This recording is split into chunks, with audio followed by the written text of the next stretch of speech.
दोस्तों, कैसे हैं आप सब। उम्मीद है अच्छे होंगे। मैं भी बहुत बढ़िया हूं। दोस्तों, स्वागत है आपका आपके अपने यूट्यूब चैनल में स्टार्ट विद आदित्य में। तो आज मैं आपको 22 नवंबर 2021 का 6 सेकंड का सेट कराने वाला हूं, जिसके 15 क्वेश्चन मैं आपको इस वीडियो में कराऊंगा और 15 दूसरी में, और आपकी 3 वीडियो में आपका पूरा सेट करा दूंगा। दोस्तों, अगर आप सिर्फ यही वीडियो देख रहे हैं तो एक बार जाके प्लेलिस्ट जाके देखिए, वहाँ पर बहुत सारी वीडियो हैं आपके लिए, तो एक बार वो जाके ज़रूर देखें। और जैसे आप लोग देख रहे हो बहुत अच्छा है, और इसी तरह देखते रहिए, क्योंकि आपका एग्ज़ाम जून में है। 10 जून को एग्ज़ाम है नेट जेआरएफ का, तो इस बार क्लियर ज़रूर करना है। और जैसा कि आप लोगों को पता है, मेरा नेट क्लियर हो चुका है इस बार। तो चलिए अब शुरू करते हैं। तो पहले क्वेश्चन की ओर चलते हैं। पहला क्वेश्चन है हमारा, सबसे पहले हमारी डीआई की टेबल तालिका दी हुई है। हमें तालिका से 5 क्वेश्चन करने होंगे, तो इसे बड़े आराम से पढ़ें। निम्नांकित तालिका में 2 वस्तुएं फर्स्ट और सेकंड का 7 अलग अलग कंपनियों ए और जी द्वारा उत्पादन एवं लाभ का विवरण है। 7 कंपनियों द्वारा दोनों वस्तुओं के एक साथ उत्पादन की कुल लागत रुपये 25 करोड़ है। तालिका में दिए गए आंकड़ों के आधार पर प्रश्न का उत्तर दीजिए। कंपनीवार उत्पादन और लाभ का विवरण देख लीजिए। यहाँ पे आपका दिया हुआ, अभी जूम नहीं करते हैं, अभी आपको मैं इसी में दिखाता हूँ। देखिए, कंपनी ABCDE कुल उत्पादन प्रतिवर्ष परसेंट में 15%, 11%। वस्तु फर्स्ट एवं वस्तु सेकंड वस्तु के मध्य उत्पादन का अनुपात रेशियो दिया हुआ, और प्राप्त लाभ की प्रतिशतता। तो वस्तु फर्स्ट और वस्तु सेकंड ये आपकी दी हुई है। तो सबसे पहले कंपनी F द्वारा वस्तु फर्स्ट के उत्पादन की लागत की प्रतिशतता कंपनी D द्वारा वस्तु सेकंड के उत्पादन की लागत की तुलना में कितनी है? 16%, 66.67%, 33.33% और 20%। तो डी जो है वो आपका सही उत्तर है। डी है 20% आपका। आइए देखते हैं कि इन्होंने किया कैसे, 20% कैसे कर दिया डी में।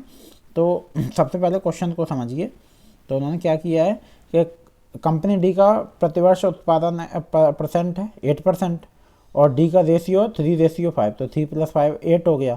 और कंपनी एफ का उत्पादन 5 और 1:4, तो ये 5 हो गया। तो कंपनी एफ द्वारा वस्तु एक के उत्पादन की लागत 25 × 5/100 × 1/5, तो 1.4 करोड़ रुपए। तो ये आपका 25 लाख रुपए हो गया। अब ऐसे ही कंपनी डी द्वारा सेकंड उत्पादन की लागत निकाली इन्होंने यहाँ पे, तो वो आपकी निकल आई। उसमें आपकी आ गई कितना, 1,25,00,000, है ना। तो अब उन्होंने यहाँ पे इनको भाग दे दिया, तो आपका 20% निकल आया। प्रतिशत एक का सेकंड के सापेक्ष में 20% हो गया। ठीक है, दोनों का निकाला, फिर देखा कि दोनों एक के सापेक्ष में सेकंड कितना है, तो 20% है। चलिए अगले प्रश्न की ओर चलते हैं। वस्तु एक तथा वस्तु दोनों के लिए एक साथ कंपनी जी के द्वारा कमाया गया लाभ कितना है? रुपये 78 लाख, रुपये 1.62 लाख, रुपये 7.8 लाख, रुपये 16.2 लाख। तो ए जो है वो आपका सही उत्तर है। ए है रुपये 78 लाख। कंपनी जी का उत्पादन परसेंट 12 और कंपनी जी का अनुपात योग 1:2 = 1 + 2 = 3। तो यहाँ 3 कैसे हो गया? दो जो अनुपात है 1 और 2 उसको जोड़ देते हैं, तो यहाँ पे निकल के आ गया 3 हो गया। और कंपनी फर्स्ट का जो लाभ है परसेंट में वो कितना है? 30%। और कंपनी सेकंड का, ये सब आप टेबल में देखिएगा, कंपनी सेकंड का लाभ कितना है आपका? वो है आपका 24%। सबसे लास्ट में देखिए जी वाला, जी का पूछ रहा है, तो आपका फर्स्ट का, वस्तु फर्स्ट का 30% और वस्तु सेकंड का 24%। जब हमने इस इक्वेशन को सॉल्व कर लिया तो आपका निकल के आ गया। चलिए अगला प्रश्न है माफ़ करिएगा। कंपनी ए द्वारा वस्तु के एक के उत्पादन की लागत और कंपनी डी द्वारा वस्तु एक के उत्पादन की लागत का परस्पर अनुपात।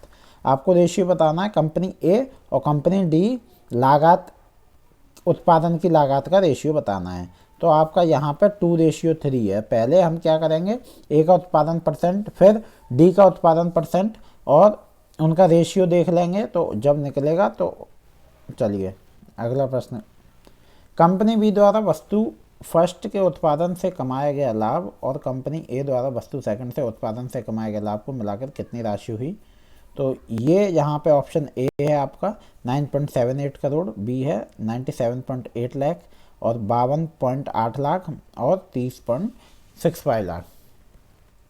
तो यहाँ पे आपका सही उत्तर है 97.8 लाख। दोस्तों, ये मैं सही से इसलिए नहीं हो पाते हैं क्योंकि अगर मैं इसको लिख के करूँ ना सॉल्व आपके सामने, तो ये बहुत अच्छे से हो जाए मैथ के क्वेश्चन। लेकिन मैं इस पर मेरे पास कोई ऐप या वो आपका गैजेट नहीं है, ऐसा कोई मेरे पास जरिया नहीं है जिससे मैं इस पर लिख सकूं। धीरे धीरे मैं आपके लिए वो अवेलेबल करा दूंगा, इसलिए मैं सिर्फ मुंह से आपको बताता हूं। मुझे पता है इसमें समझ में काफ़ी कम आता है, क्योंकि मैथ जो है वो आपको करके ही समझ में आता है। चलिए अगला प्रश्न है, कंपनी ए द्वारा वस्तु फर्स्ट के उत्पादन की लागत और कंपनी बी द्वारा वस्तु सेकंड के उत्पादन की लागत को मिलाकर कुल कितनी राशि हुई?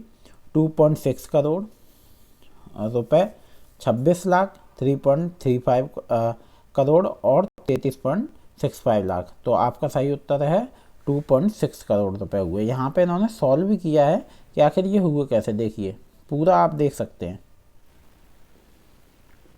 अब अगले प्रश्न की ओर चलते हैं। अब आपके डीआई के प्रश्न समाप्त हो गए। 5 ही प्रश्न आते हैं, 5 गद्यांश के, 5 कंप्यूटर के, 5 रिसर्च एप्टीट्यूड के, 5 टीचिंग एप्टीट्यूड के। शिक्षण के किस स्तर पर संबंधों पर दृष्टिपात को उद्देश्य के रूप में प्रोन्नत किया जाता है? स्मृति स्तर, अवबोध स्तर, विमर्शी चिंतन स्तर और स्वायत्त विकास स्तर।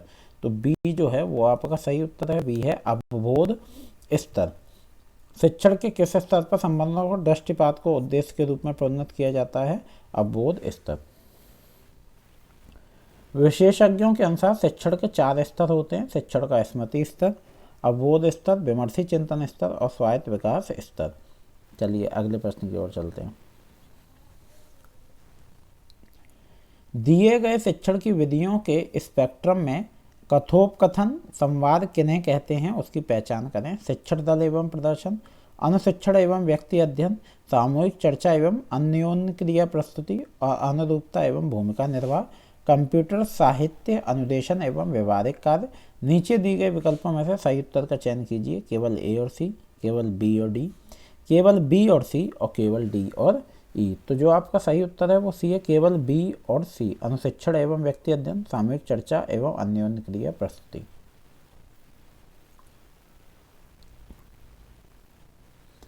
अगला क्वेश्चन है, सूची 1 को सूची 2 से सम्मिलित कीजिए। सूची 1 सूची 2 है, प्रभावी शिक्षण हेतु मुख्य व्यवहारों का योगदान और विवरणात्मक विशेषताएं। तो पाठ स्पष्टता, अनुदेश वैविध्य, शिक्षण प्रक्रिया में संलिप्ति और छात्र सफलता स्तर। तो जो आपका सही उत्तर है वो आपको बताना। छात्रों के अवबोधन की आवृत्ति एवं उनके द्वारा अभ्यासों का सही तरीके से पूरा करना, कक्षा में छात्रों द्वारा अधिगम हेतु निष्ठापूर्वक लगाए गए समय की मात्रा, पाठ प्रस्तुति की अवधि में शिक्षक के वाक्य प्रस्तुति की नम्यता और सभी विद्यार्थियों को सीधा श्रवणीय मौखिक वाक्य प्रस्तुति। तो जो आपका सही उत्तर है दोस्तों, नीचे दिए गए विकल्पों में सही उत्तर चुनिए। तो आपका ए सही है। चलिए अगले प्रश्न की ओर चलते हैं।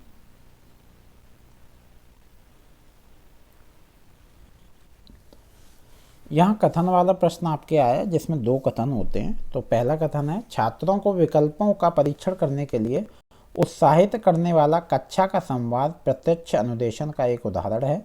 कथन 2 है, पूछताछ का मतलब शिक्षक का छात्रों को विस्तार पूर्वक उत्तर देने के लिए उत्साहित करने वाला कथन है। तो आपको कथन 1 और 2 दोनों सही हैं। कथन 1 और 2 दोनों असत्य हैं। कथन 1 सत्य किंतु कथन 2 असत्य है। कथन 1 असत्य किंतु कथन 2 सत्य है। तो आपका जो है कथन 1 असत्य और कथन 2 सत्य है।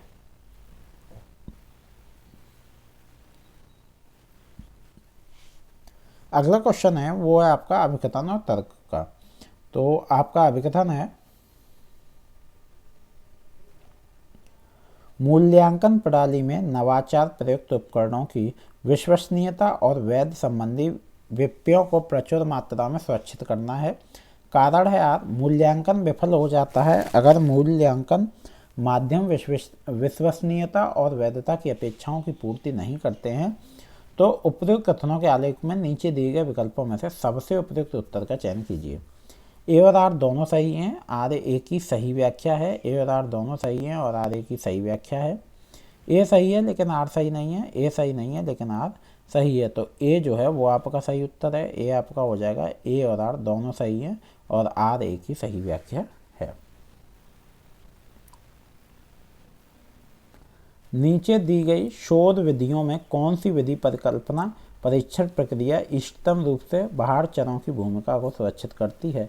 कार्योत्तर प्रणाली, प्रयोगात्मक विधि, ऐतिहासिक विधि और विवरणात्मक सर्वेक्षण विधि। तो बी जो है वो आपका सही उत्तर है, बी है प्रयोगात्मक विधि। अगला प्रश्न है आपका, निम्न में से कौन वास्तविक प्रायोगिक अभिकल्पना से संबंध है?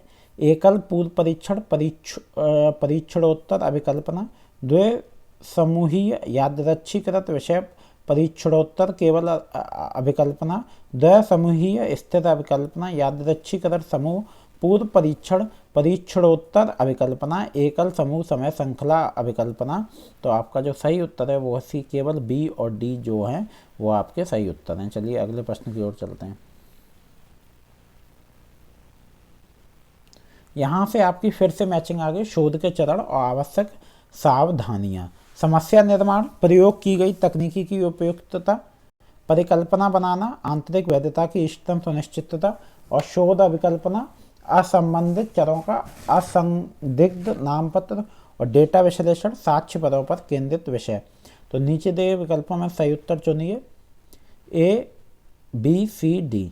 तो आपका सी जो है वो सही है, ए का फोर्थ, बी का थर्ड, सी का सेकंड, डी का फर्स्ट।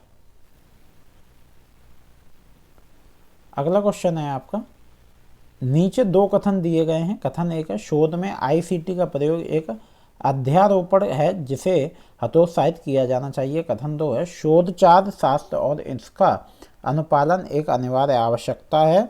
उपयुक्त कथनों के आलोक में नीचे दिए गए विकल्पों में से सही उत्तर का चयन कीजिए। तो कथन एक और दो दोनों सत्य हैं, कथन एक और दो दोनों सत्य हैं, कथन एक सत्य लेकिन किंतु कथन दो असत्य है, कथन एक असत्य किंतु कथन दो सत्य हैं। तो डी जो है वो आपका सही उत्तर है।